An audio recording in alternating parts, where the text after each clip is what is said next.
സുബ്ഹാനല്ലാഹി വൽഹംദുലില്ലാഹി വലാ ഇലാഹ ഇല്ലല്ലാഹു അല്ലാഹു അക്ബർ വലാ ഹൗല വലാ ഖുവത ഇല്ലാ ബില്ലാഹ്. സുബ്ഹാനല്ലാഹി വൽഹംദുലില്ലാഹി വലാ ഇലാഹ ഇല്ലല്ലാഹു അല്ലാഹു അക്ബർ വലാ ഹൗല വലാ ഖുവത ഇല്ലാ ബില്ലാഹ്. സുബ്ഹാനല്ലാഹി വൽഹംദുലില്ലാഹി വലാ ഇലാഹ ഇല്ലല്ലാഹു അല്ലാഹു അക്ബർ വലാ ഹൗല വലാ ഖുവത ഇല്ലാ ബില്ലാഹ്. സുബ്ഹാനല്ലാഹി വൽഹംദുലില്ലാഹി വലാ ഇലാഹ ഇല്ലല്ലാഹു അല്ലാഹു അക്ബർ വലാ ഹൗല വലാ ഖുവത ഇല്ലാ ബില്ലാഹ്. സുബ്ഹാനല്ലാഹി വൽഹംദുലില്ലാഹി വലാ ഇലാഹ ഇല്ലല്ലാഹു അല്ലാഹു അക്ബർ വലാ ഹൗല വലാ ഖുവത ഇല്ലാ ബില്ലാഹ്.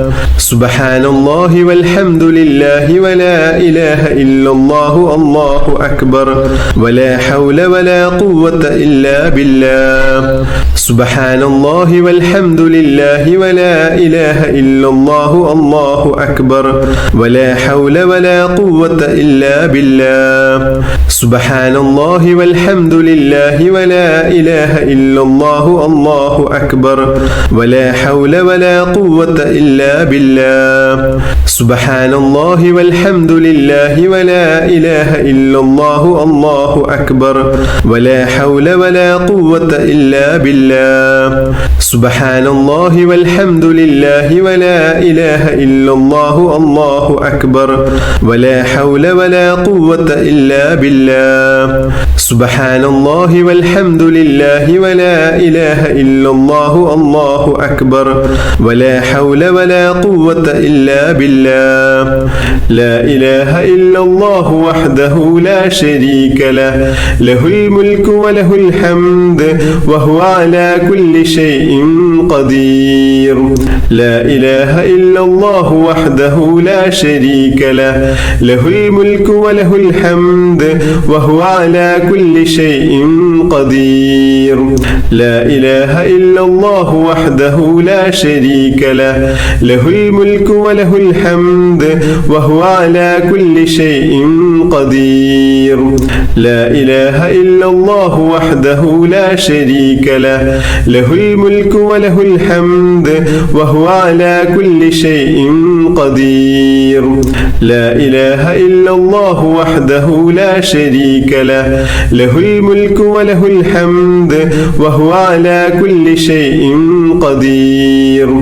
ലാ ഇലാഹ ഇല്ലല്ലാഹു വഹ്ദഹു ലാ ശരീക ലഹു ലഹുൽ മുൽക്കു വലഹുൽ ഹംദ് വഹുവ അലാ കുല്ലി ഷൈഇൻ ഖദീർ. ലാ ഇലാഹ ഇല്ലല്ലാഹു വഹ്ദഹു ലാ ശരീക ലഹു ലഹുൽ മുൽക്കു വലഹുൽ ഹംദ് വഹുവ അലാ കുല്ലി ഷൈഇൻ ഖദീർ. ലാ ഇലാഹ ഇല്ലല്ലാഹു വഹ്ദഹു ലാ ശരീക ലഹു ലഹുൽ മുൽക്കു വലഹുൽ ഹംദ് വഹുവ അലാ കുല്ലി ഷൈഇൻ ഖദീർ. ലാ ഇലാഹ ഇല്ലല്ലാഹു വഹ്ദഹു ലാ ശരീക ലഹു ലഹുൽ മുൽക്കു വലഹുൽ ഹംദ് വഹുവ അലാ കുല്ലി ഷൈഇൻ ഖദീർ. ലാ ഇലാഹ ഇല്ലല്ലാഹു വഹ്ദഹു ലാ ശരീക ലഹു ലഹുൽ മുൽക്കു വലഹുൽ ഹംദ് വഹുവ അലാ കുല്ലി ഷൈഇൻ ഖദീർ. ലാ ഇലാഹ ഇല്ലല്ലാഹു വഹ്ദഹു ലാ ശരീക ലഹു ലഹുൽ മുൽക്കു വലഹുൽ ഹംദ് വഹുവ അലാ കുല്ലി ഷൈഇൻ ഖദീർ. ഇനി നമ്മൾ ചൊല്ലുന്ന ദിക്ർ വളരെ മഹത്വമേറിയതാണ്. അള്ളാഹുവിൻ്റെ അടുത്ത് വലിയ സ്ഥാനം ലഭിക്കാനും 1000 നന്മകൾ ഇത് ചൊല്ലുന്നവൻ്റെ പേരിൽ എഴുതപ്പെടാനും കാരണമാകുന്ന സുബ്ഹാനല്ലാഹി വബിഹംദിഹി എന്ന മഹത്തായ ദിക്ർ 100 തവണ ചൊല്ലുന്നു. സുബ്ഹാനല്ലാഹി വബിഹംദിഹി സുബ്ഹാനല്ലാഹി വബിഹംദിഹി സുബ്ഹാനല്ലാഹി വബിഹംദിഹി സുബ്ഹാനല്ലാഹി വബിഹംദിഹി സുബ്ഹാനല്ലാഹി വബിഹംദിഹി സുബ്ഹാനല്ലാഹി വബിഹംദിഹി സുബ്ഹാനല്ലാഹി വബിഹംദിhi സുബ്ഹാനല്ലാഹി വബിഹംദിhi സുബ്ഹാനല്ലാഹി വബിഹംദിhi സുബ്ഹാനല്ലാഹി വബിഹംദിhi സുബ്ഹാനല്ലാഹി വബിഹംദിhi സുബ്ഹാനല്ലാഹി വബിഹംദിhi സുബ്ഹാനല്ലാഹി വബിഹംദിhi സുബ്ഹാനല്ലാഹി വബിഹംദിhi സുബ്ഹാനല്ലാഹി വബിഹംദിhi സുബ്ഹാനല്ലാഹി